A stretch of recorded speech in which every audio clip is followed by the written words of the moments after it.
In this video, I'm going to show you the exact ad strategy that tripled one of our clients' revenue in 30 days.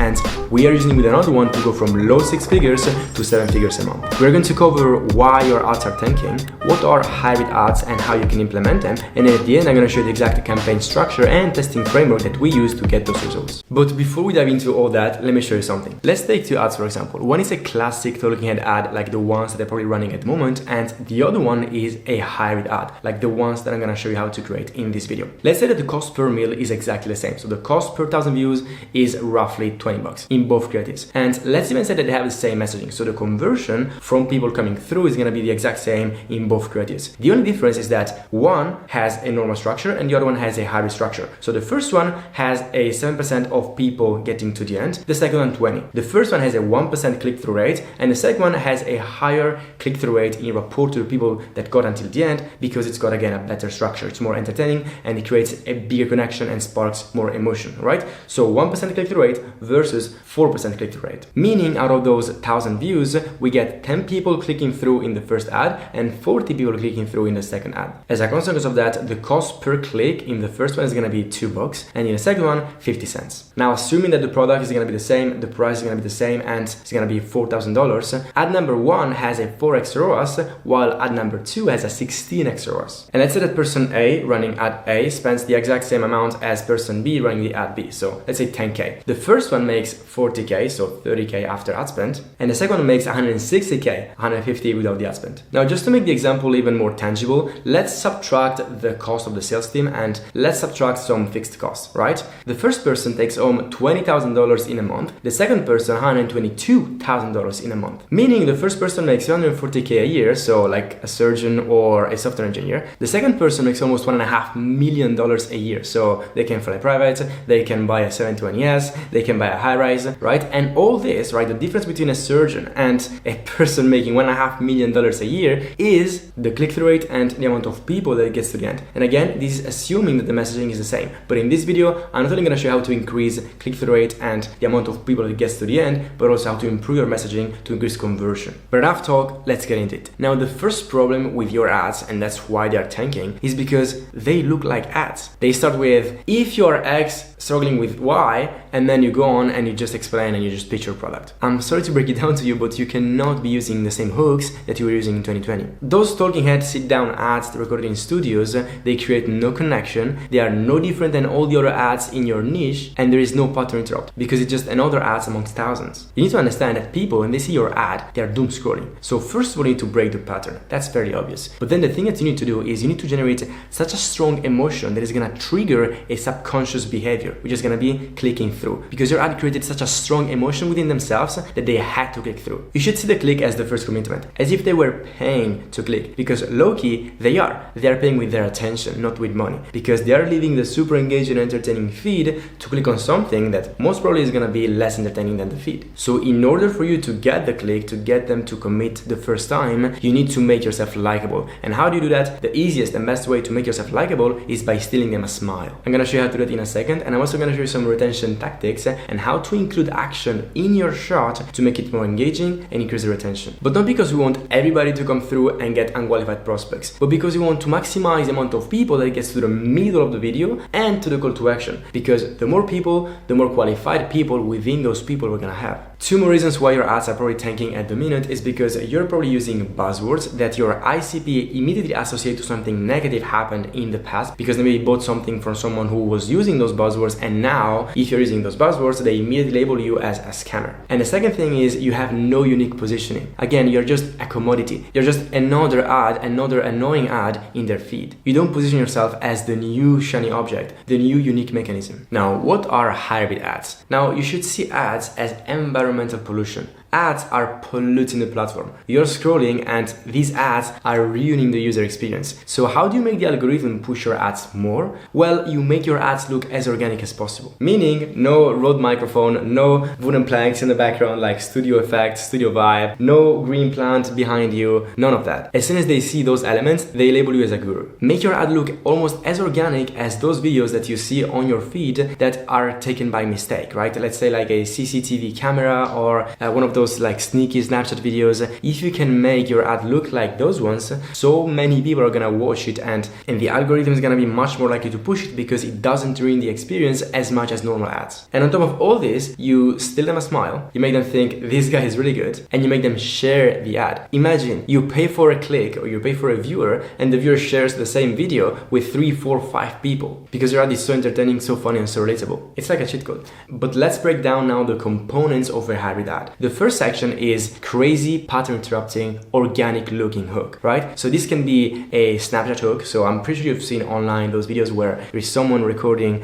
something sneaky with their iPhone, and there is the Snapchat type of text, and then there is a transition, a smooth transition, and then something else happens. That's one way of creating hybrid ads. The second one is a skit. So two people speaking, having a very relatable conversation, and then there is gonna be inside the skit or after the skit, the amplifier and the call to action. Another one is the POV. Again, we wanna use what's working organically and bake it into our ads. So I'm pretty sure you've seen those videos, there is a sequence of clip or one clip and POV and then something, okay? And you can use that text, you can use that format and include in the text after POV something that really resonates with your ICP, and then after the POV, or again within the POV, you can include an amplifier, maybe some value, and the call to action. Another pattern interrupting hook that you can use in your ads is something that is proven to go viral, and you just use it in your ad, but make sure in this case specifically that the transition is extremely smooth, because if you just use a hook and then stitch it to something that doesn't make sense with the hook, then people are not gonna like it. You're just stealing someone else's ideas. But if you again make it blend with your piece of content, people are gonna like it. There is another pattern interrupting hook that I've seen people using that is extremely smart. So you've seen those interview videos where people are on the street and they're going around and interviewing people, right? And I've seen one where they kind of transform that interview into an ad. So the person was asking questions to a lady, and the lady kind of had to guess how much the guy was making and how they made that cash. And at the end, after he revealed how much he's making and through what, and after the camera got her reaction, then there was a call to action, comment X to find out how. Another format that is going really well organically and you can use in your ads is the Meta Glasses Ray-Ban format. So someone potentially outdoor filming something that wasn't supposed to be filmed. And again, you can use that as a hook or you can use that as ad, right? I've seen one where the trader was like someone selling trading courses, was at the gas station and he was acting like he was speaking to a mother, and then the mother asked him, how did you make that cash? I made it through trading. If you want, you can follow me, blah, blah, blah, right? So again, that's gonna be you sandwiching your ad inside the hook. It's almost like the hook never ends. The goal here is first of all to grab their attention immediately with something pattern interrupting. Then you wanna spark emotions and build that connection by using angles that you know are gonna resonate with your ICP. For example, if you're in the money making niche, you're gonna use specific things that are gonna trigger them. So Lambos or fancy cars and all that stuff. Now, after the hook, you're gonna either have an amplifier and then the call to action, or an amplifier and then some value. So you don't have to provide value in every single ad. Now, I like to provide value in the ads where I pitch the follow, so that I show them that there is a reason for them to follow. But if you're just redirecting people to a VSL or a course or another resource, there is no need for you to necessarily provide value, and you can use the 20-30 seconds of the body of the video just to increase resonance and to make them connect even more and make them want to click. And this is where most ads die, because there is no connection between the hook and the value, or because even if the hook is good, then as soon as people get into the value, they realize it's an ad and they click off. So how do you make sure that the retention doesn't drop in this section? You need to be good at organic content. And by the way, I created a video on what makes good content. You can watch it after this one. First of all, the hook must be super smooth. You must make them feel like there is no transition. There is no difference between the hook and the body. The body is as entertaining as the hook. Another thing you can do is you tease something. So there is something happening in the hook, and then there is a pause effect of some sort, and people have to wait until the end. So they have to go through the entire ad to get the payoff. Another thing is visual tension and action movement. So instead of just sitting down in a studio and just recording the video, why don't you get someone recording you in your ICP environment? So for example, if you're a fitness coach, you're gonna be in the gym, and create some movement, right? Get someone to film you while you're walking. Change the scene, change the environment. A bit outside, a bit inside, this machine, that machine. Create movement. Last component of the visual structure of a hybrid ad before we dive into the messaging is the payoff. Now, yes, we want to have a payoff and we want to tease the payoff at the beginning so that people will have a reason to watch the whole thing. But the thing is, if there is a payoff that steals them a smile or it's rewarding, it reduces the pressure on the call to action because it gives this sense of completeness and genius feeling. And that's what gets more people to click through. So again, as we said at the beginning, you're gonna increase the amount of people that gets to the end, but you're also gonna increase the click-through rate on the people that gets to the end. So if in a classic ad, you get 10 people that gets until the end and one of them clicks, in this kind of ads, because the payoff is so interesting and so genius, you can expect 3, 4, 5 people to click through, even if 10 gets to the end. Perfect. Now, if you implement this structure, you're going to for sure have more people with the same spend, more attention, and more clicks. But that doesn't guarantee that your ROAS is going to increase and your cost per acquisition is going to decrease, because your ad might be super good, but all the people coming through, a lot of people, are super unqualified and your pipeline just becomes a mess. Now, of course, we don't want that. So you need to dial in the messaging. Now, the easiest thing that a lot of people miss out is who you are targeting with your ad. Like, I'm sure that you have an ICP, right? But there are different level of awareness within your ICP. There are gonna be people amongst your ideal customers that are not even aware of the existence of a solution to their problem. There are gonna be other people who are aware of a solution but are not aware of your product. And there are gonna be people, and these are the ones that you want to target, that are aware of the problem, aware of the solution, and they've already tried something and didn't work. These are the people that you want to target because these are the ones that are more qualified and more frustrated because they've already invested and they've already got burned probably. Now you understand that you need to position yourself as a new solution for these people and you want to call out the specific pain points that these most aware buyers are facing. For example, you've tried this and it didn't work. You've tried this and it didn't work. And now you're frustrated because nothing works. Or now you lost motivation because you think that nothing's going to work for you. Right, if you implement the structure mentioned earlier, you're going to make your ads watchable. And if you target most aware buyers first, you're going to optimize for conversion. But you still want to maximize the amount of people getting through the hook towards the call to action. So what do? You start with the hook a bit broader, and then as the ad unfolds, you narrow down and you get more and more and more specific with the angles that you use. So you use more open angles at the top, so angles that trigger more people, and then as you go through the ad, you use more and more angles that are more specific to your exact ICP that is most aware. For example, instead of going from pain point to solution, you start with a pain point, you mention what they've tried and didn't work, you say why it didn't work, so you give them an epiphany moment, and then you present your new unique solution, and then you can do the call to action. Now, before we dive into the practical step-by-step process to create these habit ads and the campaign structure and testing framework, there is one more thing that we need to keep in mind when creating these ads and these campaigns, which is the 7-11-4 rule by Google, which essentially states that in order for someone to buy from you, they need to consume 7 hours of your content, they need to have at least 11 touch points with you on 4 different platforms. And we want to have volume and diversity not only to follow this rule, but also to meet the new requirements of the Andromeda update. Now, the thing is, it's not just enough to have diversity in the angles, right? So in the messaging inside the ad, you need diversity and volume under every single aspect. You need color diversity, you need format diversity, and of course, angle diversity. And the other thing is bridges, especially if you're running the profile funnel where you get people into your Instagram ecosystem and then you nurture them and somehow convert them through maybe appointment setting. Especially if you use this kind of funnel, then what you want to do is you want to get people in the ecosystem and you want to create as many bridges as possible to meet this 7-11-4 rule. So you want to have links to your YouTube in your bio, in your story highlights, call to action. So you want to have many chat automations that send resources, right? You want to increase the amount of content that they watch from you and increase the touch points, again, by having bridges linked in them from one platform to the other, back to the other one, and so on and so forth. All right, now how do you implement all this in practice? Because yes, cool information sound, but if you don't have a way to implement it in practice, it's useless. So this is how you do it. So the first thing you want to do to implement this campaign structure and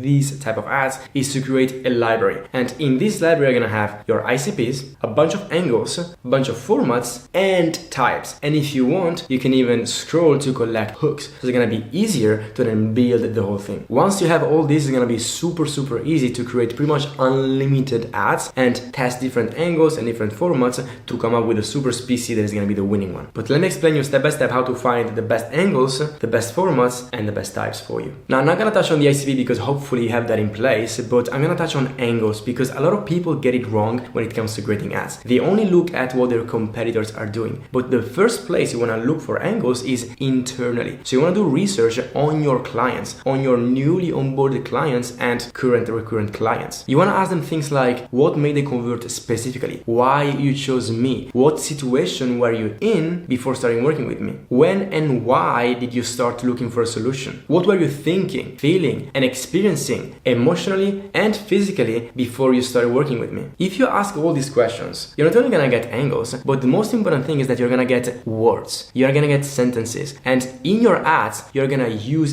the exact sentences and the exact words that your clients used to fill out that form that you send them out with these questions. So don't ask ChatGPT, don't look at your competitors straight away. First, you do this internal research, and most probably these are gonna be the most powerful angles. And then you look at your prospects. So you involve the sales team in the content creation process and ad process, and you ask them, who are speaking to prospects all day long on calls or in the DMs, what are the most painful angles? What's the most common desired situation? What's the most common current situation? What I suggest you do is you get your setters and or your closers to fill out a end of day or end of week report with all this information. Another great place to find angles is your organic. You should always be testing new angles and new formats using your organic content. So when it comes to creating ads, you don't waste money because you already tested a bunch of things. Now, don't make the mistake to optimize for views. You don't want to get views, you want to get qualified prospects, you want to get conversion. So if you post a piece of content organically and that piece of content you can understand, you can track that, got you some conversions, then you know that those angles and or formats and or topic and or types are going to be good for your ads as well. But do not just include angles and formats in an ad simply because one of your videos on Instagram got views, because views are not equal conversion. Only after you've done this thorough internal research, you can look at your competitors' organic content and your competitors' ad library, and you can look for the ads that they've been running for the longest period of time so that you can, again, pick some angles, pick some formats, but don't just copy them word by word because that's not gonna work. Remember, we don't want to be a commodity, we want to be a unique solution for our prospects. Right, this was how to find angles. Now when it comes to formats, I've already done the job for you because here you have the two formats that I use and then some sub formats. So the first format is the action talking head. So it's a talking head, but there is some action in it or some very specific, very intentional B-roll. And the second one is the hybrid. So like I said, you're gonna have a hook, for example, a Snapchat hook, a skit, a viral hook, a POV, and then either value or an amplifier before the call to action. And when it comes to types of ads, these are the classic types that you can see everywhere. For example, value-driven ads, interviews, case studies, testimonials, client breakdowns, storytelling, myth-busting, objection handling, comparison, behind the scenes, proof, UGC, and so on and so forth. Like I said, you need to create a library. So you gather all this information, you do research, and then you create a library that is going to look something like this. So for each ICP, you have a bunch of angles, a bunch of formats, and a bunch of types, and a bunch of call to actions. Now this is, for example, if you're using the profile funnel, where you maybe want to have some follow me call to action, and some comment call to action, and some DM call to action, and some click the link call to action, right? But if you're only running a landing page type of funnel, then your only call to action is going to be click the link below. All right, once you have this library, it's going to be super simple to create the campaigns. So what I like to do is to create one campaign per ICP, and then inside the campaign, you systematically test different variations. For example, you can have angle A with format 1, type 1, CTA A. For example, you want to train more, but your body won't let you. And it's done through a skit plus call to action. And you use the objection handling frame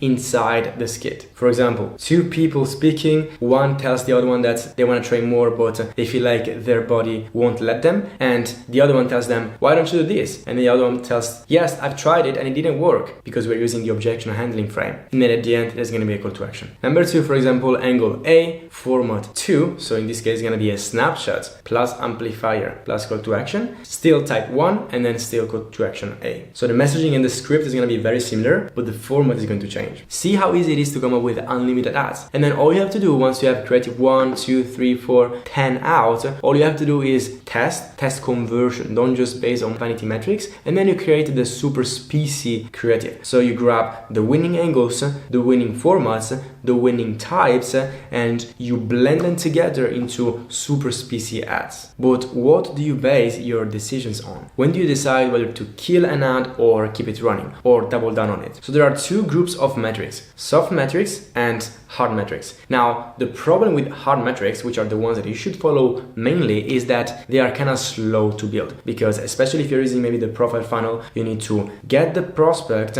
nurture the prospect, convert the prospect in the DMs, wait for the prospect to go through the pre-call sequence, for them to take the call, for the closer to take the call, and then they get on board, and then you get a data, and it takes time. So you cannot just use those even though they are the more accurate, because they're too slow. And then you have soft metrics that are almost instant, but are not as accurate as the hard metrics because they don't include the conversion. And these metrics are the click-through rate, the cost per follow, the cost per click, the cost per mil. So you should use the soft metrics as a high-level indication of whether an ad is gonna do probably well or not. But you don't wanna base your decisions purely on that. Now, if they are completely off, like if you see a click-through rate completely off, a cost per follow that doesn't make sense, then you can sometimes base decisions on soft metrics alone. But generally speaking, you only want to use them as green flags or red flags. And you always want to wait for at least cost per call and at best cost per acquisition and ROAS on the specific creative before you make decisions on whether to change angle or to change format or to kill or to double down.